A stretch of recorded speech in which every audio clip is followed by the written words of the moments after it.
తిరుపతి జిల్లా రైల్వే కోడూరు మండల కేంద్రంలో ఉన్న తహసీల్దార్ కార్యాలయం పైన మహిళలు బాలికల భద్రతే లక్ష్యంగా ప్రభుత్వం చేపట్టిన అవగాహన కార్యక్రమం నిర్వహించారు। ఈ కార్యక్రమానికి ముఖ్య అతిథులుగా railway Koduru urban CI Chandrashekar, తహసీల్దార్ Amarnath, railway Koduru SI Lakshmi Prasad, Telugu APM Vasundhara హాజరయ్యారు। ఈ సందర్భంగా వారు మాట్లాడుతూ మహిళల భద్రత కోసం ప్రభుత్వం ప్రవేశపెట్టిన దిశ యాప్ ప్రతి ఒక్కరూ తమ ఫోన్లలో ఇన్స్టాల్ చేసుకోవాలి।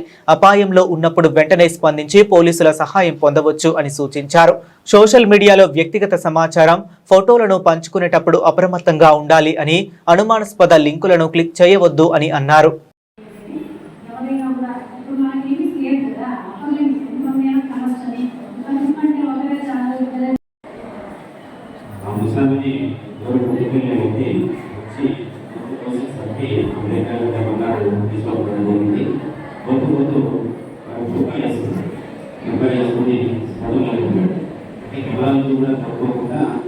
చాలా బాగా అంతా మా ఎస్ఎస్సి సభ్యులు 90% ముందులో ఉన్నాము। చాలా రకమైనటువంటి అవగాహన కూడా చేసుకొని SOS యాప్ కూడా మేమే డౌన్లోడ్ చేసుకున్నాము। సో ఈరోజు ఇక్కడ మనకు శ్రీశక్తి యాప్ ఉందా, అక్కడ శ్రీశక్తి యాప్ కూడా ఒకవేళ ఎవరైనా లేకపోతే మీరు కూడా డౌన్లోడ్ చేసుకోండి। సో దానివల్ల కొంత భద్రత ఉంటుంది। సార్ చాలా చక్కగా చెప్తున్నారు। నేను రెండు మూడు అంశాల గురించి డిస్కస్ చేస్తాను।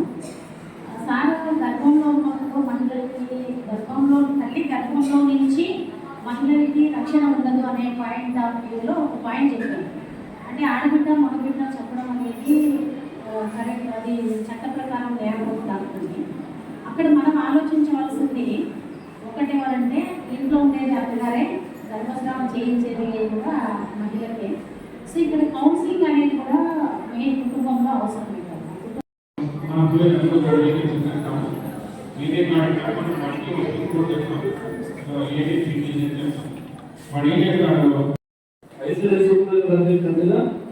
కోడూరు మండలం ఎప్పుడు నాకు తెలిసి మాత్రమే మన దృష్టికి వచ్చాయి।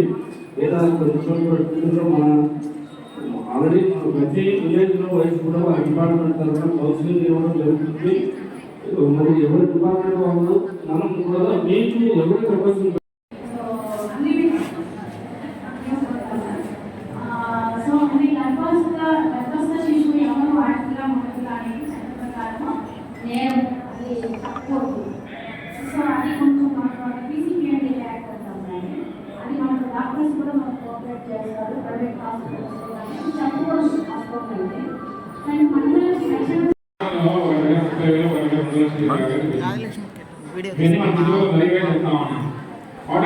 పోయేటప్పుడు మా వాళ్ళు జాగ్రత్తలు చెప్పి పంపించారు।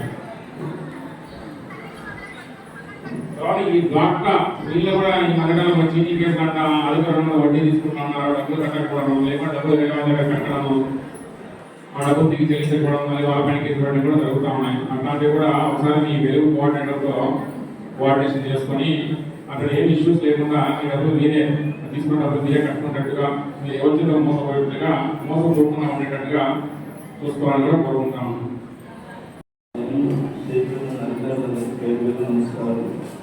ఆల్రెడీ మన ఎస్ఐ గారు మీకు డీటెయిల్గా చెప్పారు। ప్లస్ ఆల్రెడీ కోర్టులో ఉన్న చిన్న ఇష్యూస్ అన్ని కూడా మనం ఆల్రెడీ ఎస్ఐ చేస్తూ ఎప్పటికప్పుడు తెలుసుకుంటూ ఉన్నాము।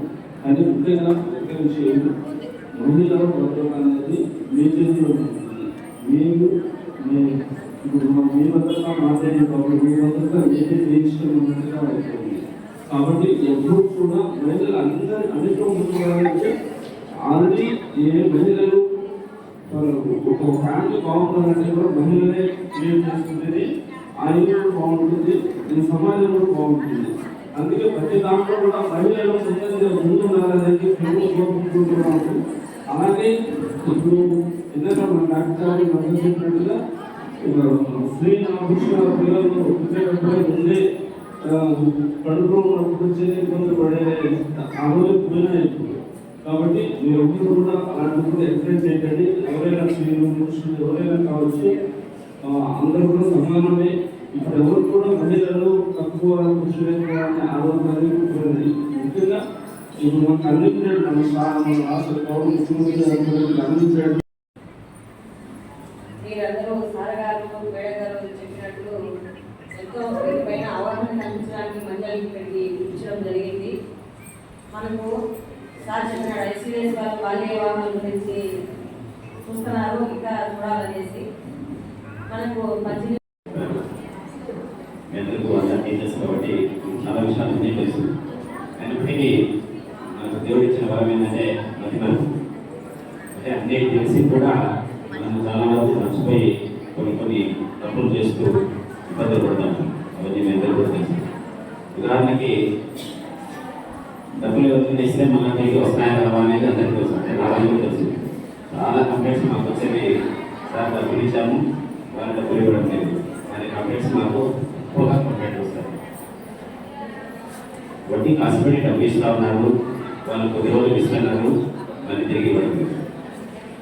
బాండ్స్ కూడా రాసిస్తున్నారు. బాండ్స్ కోటి వేసుకునేకి పోతే చాలా రోజులు అవుతుంది సార్ అని చెప్పి మనం నా దగ్గరికి రావడం జరుగుతుంది.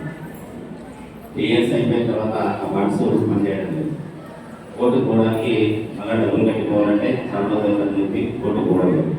ఈ రకంగా చాలా మంది మీలో కూడా చాలా మంది ఇచ్చింటారు, చాలా మందికి డబ్బులు లేకుండా పిల్లలు కూడా ఉంటారు. అది ఫేమస్కే తెలిసే ప్రపంచాలు భగవంతుకి ఇచ్చింటారు, ఫ్రెండ్స్కి ఇచ్చింటారు, వాళ్ళు ఎవరు అనుకోకుండా ఎవరు పెట్టారు, మీరు మనసులో బాధపడుతూనే ఉంటారు. అది మీ అందరూ కూడా కష్టంగా కలిసి ఉంటుంది. కాబట్టి మీరు విలేజ్లో తిరుగుతూ ఉంటారు, అందరితో మాట్లాడుతూ ఉంటారు. కాబట్టి వాళ్ళందరికీ దయచేసి చెప్పండి, వాళ్ళ దగ్గర ఉన్న డబ్బు కానీ బంగారం కానీ ఏదైతే ఉందో అది వాళ్ళ దగ్గర పెట్టుకోమని చెప్పండి. ఇతరులు ఎవరికి నమ్మి ఇవ్వద్దని చెప్పండి. డబ్బు ఆశపడి ఒకరికి మాత్రం ఆశపడి డబ్బు ఇస్తే అవి మన ఊళ్ళో మేము వింటాము, దాదాపు 5 రూపాయల నుంచి 10 రూపాయల వరకు వడ్డీలు ఆశపడి తీసుకుంటా ఉన్నారు. కట్టలేక ఇల్లు పోగొట్టుకుంటున్నారు, స్థలాలు పోగొట్టుకుంటున్నారు. ఆ కంప్లైంట్స్ మనకు విపరీతంగా వస్తున్నారు. ఇల్లు రాసిస్తా ఉన్నారు, డబ్బు కట్టలేక వాళ్ళకే ఇచ్చేసి వదిలేసి వెళ్ళిపోతున్నారు. ఒక ఆయన 3 ఇళ్ళు రాసిచ్చాడు, 4.5 సెంట్ల స్థలంలో 20 లక్షలు తీసుకున్నాడు. వడ్డీ పెరిగిపోయింది.